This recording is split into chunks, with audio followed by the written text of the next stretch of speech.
Hello there. Okay, what I'm going to look at today is some bits of kit that I take out with me. Many of them started as luxury items that I now consider quite essential.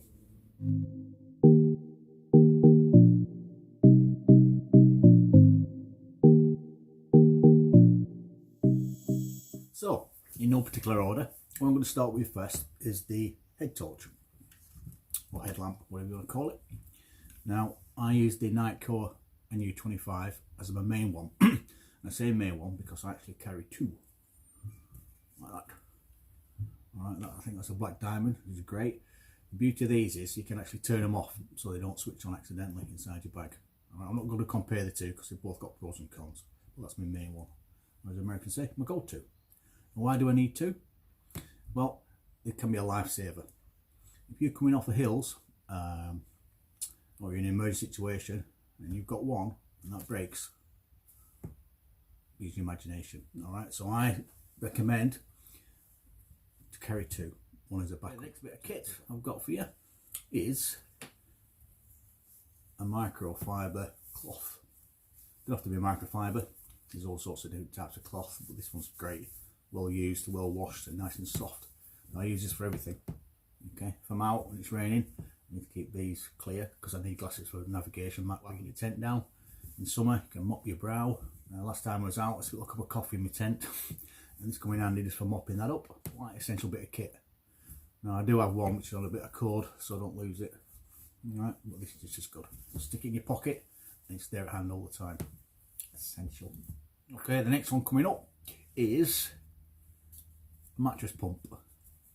Now, I've had this for a few years now, and they have upgraded them to dual purpose kit. I've got a light on the top, the more newer versions of it. They've got a really good bit of kit. If you can get a dual purpose kit, then get it.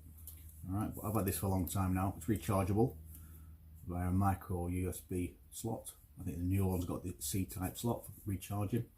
The only problem I had, well, not a problem, it's easily resolved, is that nozzle there didn't quite fit over my Thermarest the input, so I had to modify that slightly melted it and drawed it in, and now it's a nice tight snug fit on. You can deflate them as well, so you reverse it, you put that on the top and you reverse it, and it'll turn that mat almost back to its factory settings when you got it brand new in the bag, so it goes away nice and tight. And I think that nowadays is one cracking bit of kit. I won't do without it. Now, next one up, probably the most important bit of kit I've ever had, and I'll probably make you chuckle, right, is a pee bottle. Now, this is an Nalgene collapsible type one, so it fits away nice and small in the pack. Inflate it and you use it for the obvious. Saves you scrambling out your tent at the night, especially if it's cold or the mozzies are biting, whatever. It's fantastic. Really good bit of kit. So, what's up next? So look, here we go. Pen and paper, or in my case, it's a pencil and paper. I don't trust pens. When I'm out there, I use it all the time. You never stop learning with this game.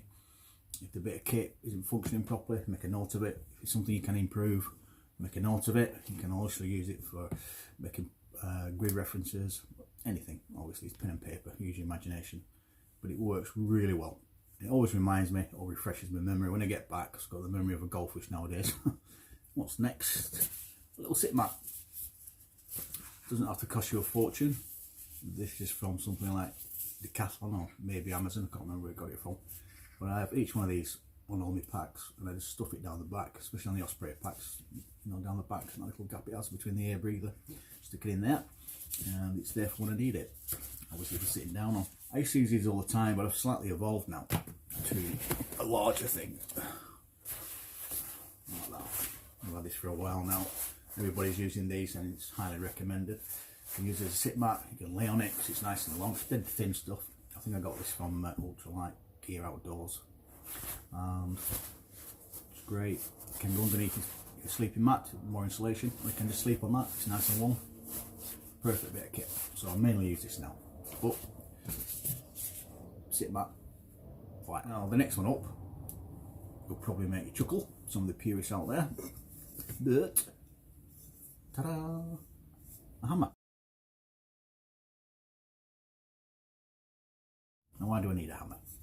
If you're on hard ground, getting your tent pegs in can be a right pick. If the ground's frozen or it's just naturally hard ground, pebbly, this will get your pegs in.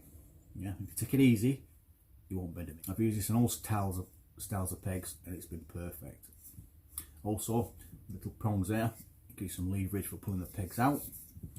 And we stumbled across it in a way, one camp, in that it's really good for digging a hole for you know what.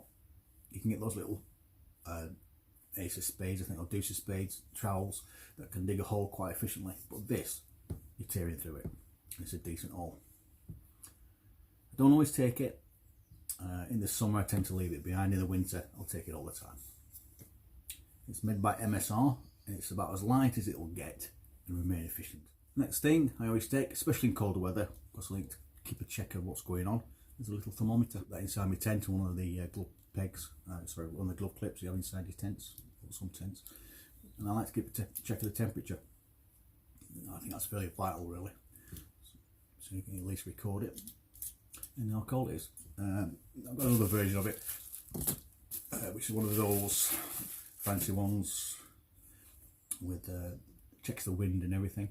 I really use this, to be honest. Now, I know it's winter, but I'm talking mainly all year round kit here.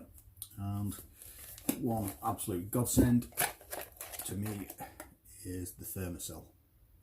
Now I get badly bitten by mozzies. They love the taste of me. So what I've had to do, I'll put a picture up here by the way. What I've had to do over the years, I've checked everything, tried everything to stop them biting me, and it works. But that Thermacell puts up a plume. I've never been bitten once since I started using that. Now there's green arguments against it, make your own choice, but I'm afraid if it's giving me a quality night out, I'm going to use it, and it's perfect. We used it once up in Scotland. We did Ben Nevis a few years ago. We stayed in a big tent, 3 of us, and the mozzies were out big time, and that put up a plume which you don't really see, of vapour. There's nothing good inside it. It's almost like a force field. You stepped outside that thing and they were all over you. Okay, so I have 2 different types. You've got this one which connects to a normal gas bottle. And the downside of that is if you only take 1 gas bottle, you're either cooking or this is on, one or the other. I just take a dedicated one for that. I'm quite happy to do that. You also get another one that will clip onto your clothes, which uses its own dedicated small gas bottle. Pros and cons for that: you have to use their gas bottle, you can't use a generic one. So your choice. But I like. Last but not least, hand warmers. I would never use these on front of town. You know what I mean? I've been out in some extreme conditions over the years. I'm talking Arctic Circle and those kind of areas. I've never used them. And it's always something I've recently worn to, forgive the pun. Now with these, you can put one inside your goodie bag or your diddy bag, whatever Americans call it, to keep all your electrics warm, and then inside your sleeping bag if it's really cold. Or you just use it for the obvious, keep your hands warm, stick it inside your gloves. Or last trip, my friend Tony Slaney, quite an experienced guy, got them out. We had them inside of the boots, our tent boots, and it was fantastic. So now I'm a convert. I will take these all the time. Obviously not high summer, but colder days, absolutely essential to me anyway. So that's it for now. Don't think I mentioned my little pen knife. I think it's a little Leatherman. Got scissors on it and a little plier type attachment. Dead tiny. Goes in my bag. I rarely use it, but when I've used it, I've needed it. Not wanted it, I needed it. Yeah. So that's absolutely essential to me. So that's it. I'm sure there's many more items that you can think of. If you do, in the comments below, please. That's it for me for now. Hope you enjoyed the video. Bye bye now.